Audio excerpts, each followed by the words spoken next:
Hello friends, భారతీయుడు 2 ప్రేక్షకుల ముందుకు వచ్చింది.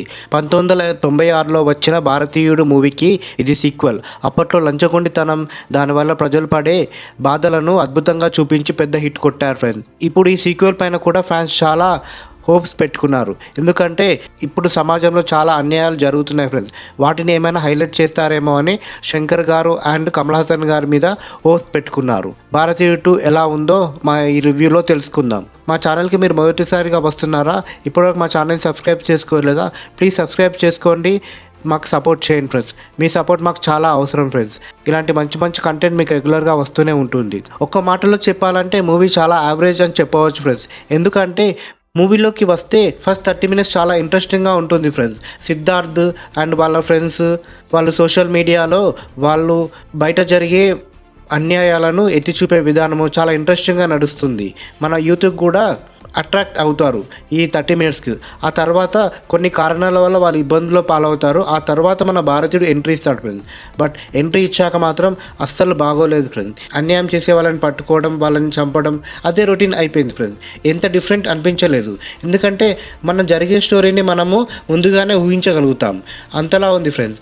అండ్ ఫస్ట్ హాఫ్ ఎండ్లో భారతీయుడు సేమ్ భారతీయుడు 1లో లాగానే ప్రజల అందరికీ సోషల్ మీడియా తరపున ఒక సందేశం ఇస్తాడు ఫ్రెండ్స్. ఏంటంటే కలుపు మొక్కలు మీ ఇంట్లోనే ఉంటే ఫస్ట్ వాటిని పీకేయండి, మీ ఇంటిని శుభ్రం చేసుకోండి, దాని ద్వారా దేశమంతా శుభ్రం అవుతుందని ఒక సందేశం ఇస్తాడు ఫ్రెండ్స్ యూత్ అందరికీ.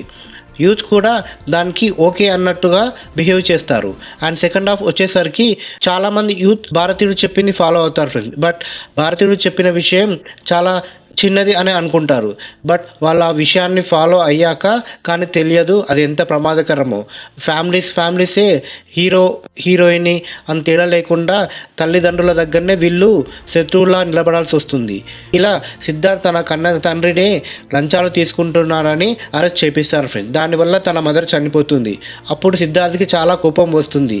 ఇది ఇలా జరుగుతుందని తెలిసి కూడా మమ్మల్ని ఎందుకు ఇలా రెచ్చగొట్టావని భారతీయుడి పైన అసహనం వ్యక్తం చేస్తాడు.